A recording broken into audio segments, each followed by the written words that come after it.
کراچی کے حالات اب کچھ بہتر ہوئے ہیں, پھر دوبارہ خراب ہو رہے ہیں. اللہ تعالیٰ ہمارے کراچی کی حفاظت فرمائے. جب بہت زیادہ حالات خراب تھے, صدر میں ٹیبلٹ نے واکنگ کرنا شروع کر دی, یعنی گولیاں چلنا شروع ہو گئی. کسی نے پوچھا نا صدر میں گولیاں چل رہی ہیں, اس کی انگلش بناؤ. اس نے کہا tablets are walking in president. یہ ہمارے ہاں انگلش بولی جاتی ہے. صدر میں فائرنگ ہو رہی ہے, گولیاں چل رہی ہیں, tablets are walking in president. اس کا کیا مطلب ہے؟ صدر میں گولیاں. وہ ایک خاتون گئیں ڈاکٹر صاحب سے, کہنے لگی میرا بچہ کھاندا نہیں ہے تے پیندا نہیں ہے تے روتا ہی رہندا ہے. تو ڈاکٹر بیچارے کو پنجابی نہیں آتی تھی, اس کو سمجھ میں نہیں آئی. کہنے لگے بھائی سسٹر آپ انگلش میں بتائیں کیا. تو وہ خاتون نے کہا ڈاکٹر صاحب میرا یہ پتر ہے, نہ ایٹدا ہے نہ سلیپدا ہے, ویبدا ہی ویبدا ہے. نہ ایٹدا ہے نہ سلیپدا ہے, بس 24 گھنٹے ویبدا ہی ویبدا ہے. تو اس طرح کی بھی رنگیلی انگلش بھی ہوتی ہے. تو ٹیبلٹس ور واکنگ ان صدر ان پریزیڈنٹ. صدر میں گولیاں چل رہی تھیں.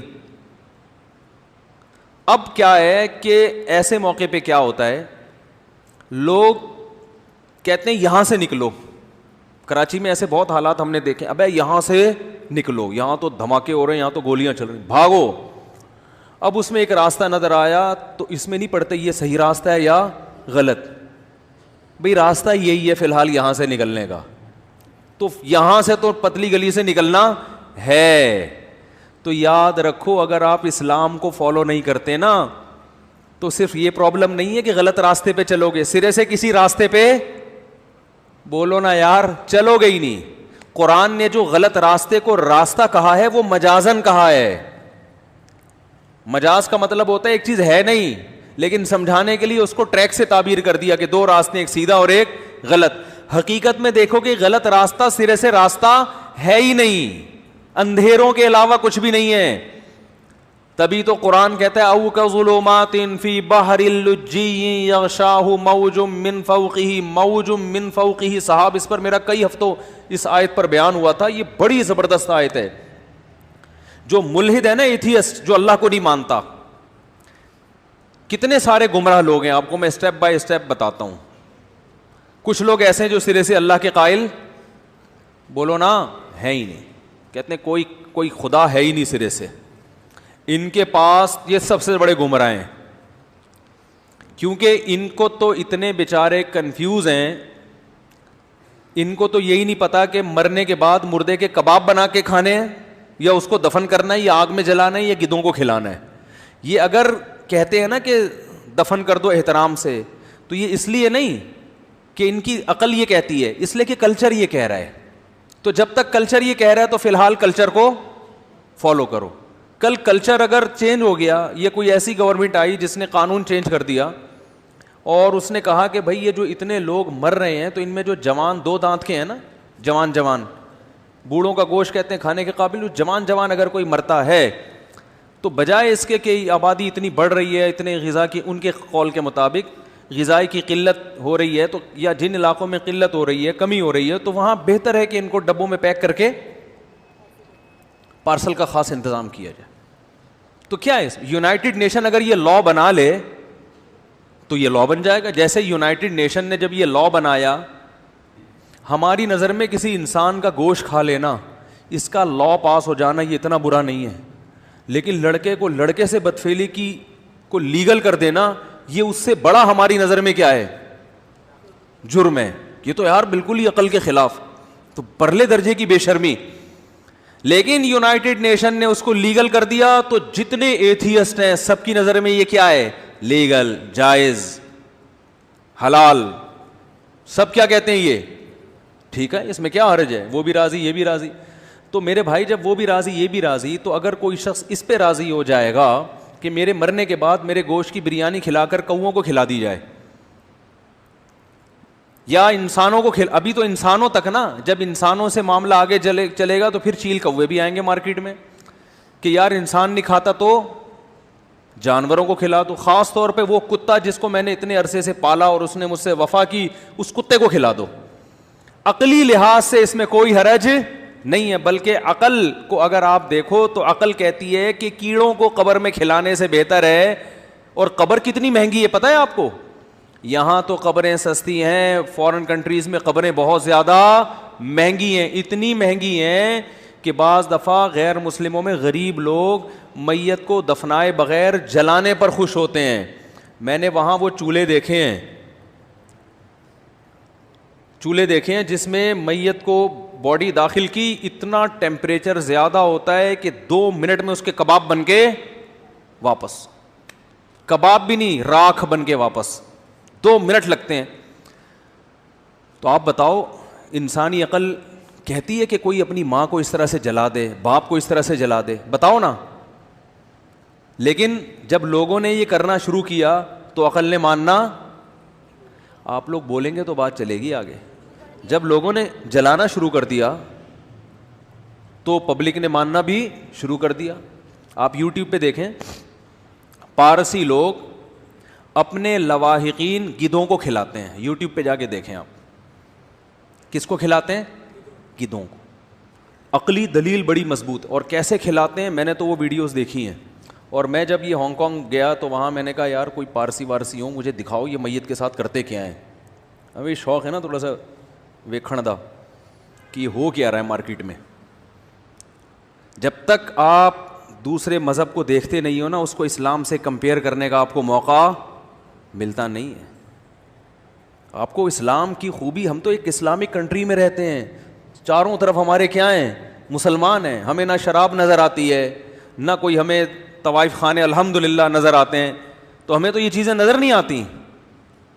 تو اسلام کی قدر جب ہوگی جب ایسے کلچر میں دیکھو کہ یہ ہو کیا رہا ہے, پھر پتہ چلتا ہے یار اللہ نے ہمیں کیسے پاکیزہ ماحول میں پیدا کیا. انڈا موڑ کی قدر پیدا ہوگی, انڈا موڑ کی, صحیح ہے نا, قدر پیدا ہوگی یار جو بھی ہے.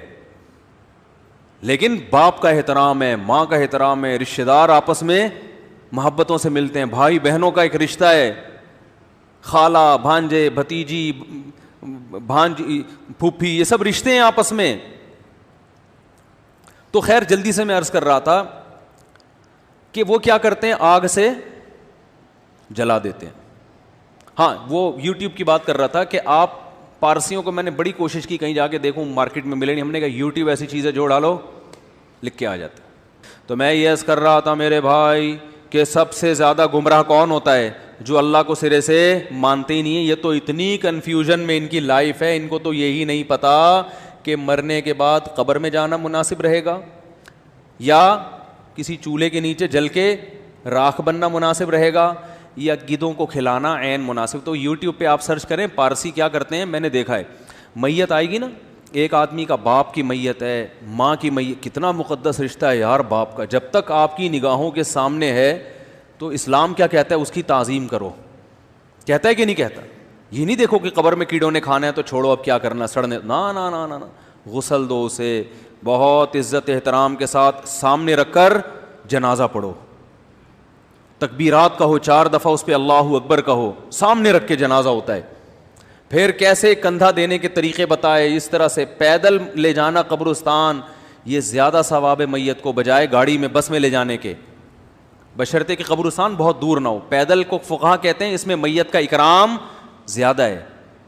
اگر قبرستان بہت زیادہ دور نہ ہو تو بجائے بس میں لے جانے کے کیسے لے جانا چاہیے, پیدل. اس میں اکرام ہے نا کہ سب اس کو کندھا دے رہے ہیں, عزت کے ساتھ لے کے جا رہے ہیں.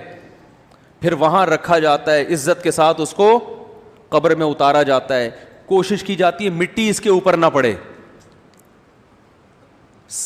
سلیں رکھی جاتی ہیں. پھر سب اپنا حصہ ڈالتے ہیں کہ بھئی کم سے کم ہم بھی مٹی ڈالنے میں ہمارا ہاتھ بھی پڑ جائے. پھر نبی نے حکم دیا جب دفن کر دو اس کے قریب کھڑے ہو کر اس کے لیے دعا کرو. اس کے بعد پھر گھر آؤ, اس کے بعد ساری زندگی اس کے لیے مغفرت کی دعا کرتے رہو. اس کے لیے کنواں بھی کھدوا سکتے ہو, اس کے لیے کوئی بھی یتیم خانہ کھلواؤ کہ میرے والد صاحب کو اس کا ثواب پہنچے. ایک رشتہ قائم کر دیا نا. ہمارے پاس راستہ ہے, ملحد کے پاس کوئی راستہ بولو نہیں کہ مرنے کے بعد اس کا کرنا کیا ہے, کچھ نہیں پتا کہ اس کا کرنا کیا. کہہ رہے ہیں اتفاق سے جب وجود میں آیا ہے تو اتفاق سے مر بھی, بولو نا, مر بھی. ہمارے پاس تو تسلی کے جملے بھی ہیں کہ یار اللہ کی امانت تھی, اللہ نے پیدا بھی اللہ نے کیا, اٹھایا بھی کس نے؟ اللہ نے. ان کے ہاں تو پیدا بھی ایک اتفاق سے ہو گیا, مرا بھی ایک, بھائی ہی مر گیا ہے, بھائی مر گیا. کوئی تسلی, کوئی مغفرت کی دعا, کچھ بھی نہیں. اب مرنے کے بعد کریں کیا؟ کوئی راستہ نہیں ہے, کرنا کیا ہے اس کا. وہ کبھی پارسیوں کو دیکھے گا یوٹیوب میں کہ یار وہ اس سے متاثر ہوگا, تو وہ پارسی کیا کرتے ہیں اپنی ابا اماں بزرگ رشتوں کو نا, وہ اپنے جو پنڈت ہیں نا, ان کے جو بھی پنڈت کے وہ لفظ ہے, میں نے سنا ہے پنڈت, یہ سنسکرت لفظ ہے, کیا لفظ ہے یار وہ, سنسکرت لفظ ہے, پتہ نہیں, وہ ایک ماسٹر صاحب کہہ رہے تھے. الفاظ میں مجھ سے کبھی کبھار غلطی ہوتی ہے. تو وہ ان کے جو پنڈت ہوتے ہیں نا, پنڈت ہندوؤں کے ہوتے ہیں, پارسیوں کے نہیں ہوتے, لیکن مجھے نہیں پتا پارسیوں کے بزرگوں کو کیا کہتے ہیں, فی الحال ہم پنڈت ہی لگا دیتے ہیں ان کے اوپر. تو وہ کیا کرتے ہیں, چھت پہ لا کے رکھی جاتی ہے لاش, اس کے بعد وہ میت کے گوشت کاٹتے ہیں. گدھوں کو پہلے سے پتا ہوتا ہے کہ ہمارے لیے خوراک آئی ہے. آپ دیکھیں یوٹیوب پہ گدھ پہلے سے آ جائیں گے, کیونکہ وہ عادی ہو گئے ہیں نا کہ ہر تھوڑے دن بعد کوئی نہ کوئی آنے والا ہے. تو گدھ پہلے سے ہی جو ہے نا وہ خوشبو آ جاتی ہے ان کو, خوشبو یا بدبو جو بھی ہے وہ آ جاتی ہے. سارے گدھ ایسے باقاعدہ پروازیں جیسے اتر رہی ہوتی ہیں نا, دبئی میں آپ دیکھیں ایئرپورٹ پہ ایسے ایک جہاز کے پیچھے جہاز لگا ہوا ہوتا ہے ایسے, اور گدھ اترتا بھی بالکل جہاز کے اسٹائل میں, آپ نے دیکھا ہوگا.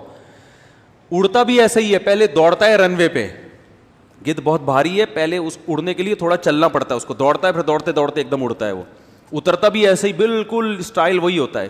تو ایسے گدھ جیسے دبئی میں فلائٹیں ایک کے پیچھے ایک, گدھ آتے ہیں چھت پہ اترتے ہیں, اور وہ جو ان کے جو بھی مذہبی رہنما ہوتے ہیں وہ کیا کرتے ہیں, چھری لے کے کھڑے ہوئے ہوتے ہیں.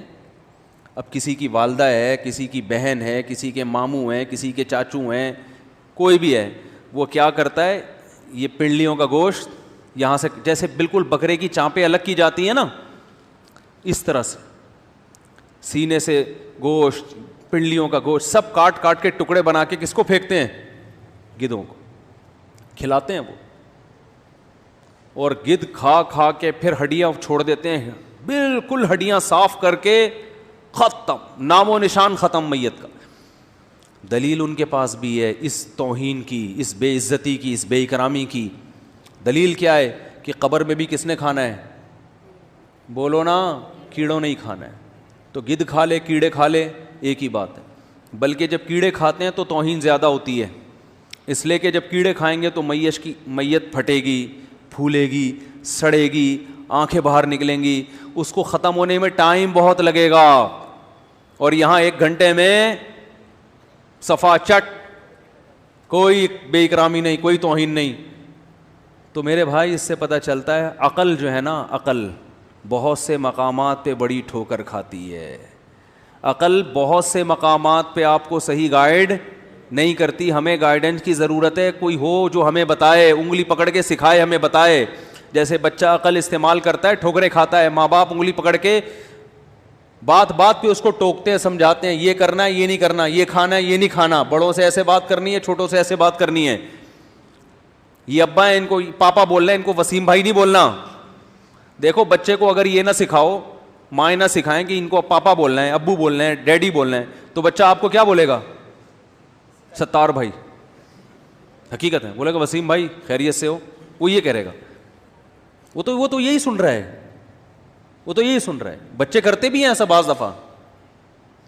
تو وہ امی کو کچھ بھی بول دے گا, نام لے دے گا اس کو, تو مائیں سکھاتی ہیں نا, باپ سکھا. تو ایسے ہی اللہ ہمیں انسان کو سکھاتا ہے کہ دفنانا ایسے ہے, پیدائش کے وقت یہ کرنا ہے. تو ایک ایک چیز میں گائیڈنس کی ضرورت ہے. ہمارے پاس راستہ ہے, تو جو اللہ کا انکار کرتے ہیں سرے سے راستہ بولو نا ہے ہی, تو وہ چانپے بنا کے کھا جائیں. تو وہ اسی وجہ سے میں یہ جو بات لے کے چلا تھا, ان کی نظر میں آنکھیں کسی کو دے دینا وہ عقلی لحاظ سے ٹھیک ہے. کل وہ گوشت بھی تقسیم کرنا شروع کر دیں گے, لیکن علماء اس کی اجازت بولو بھائی نہیں دیتے.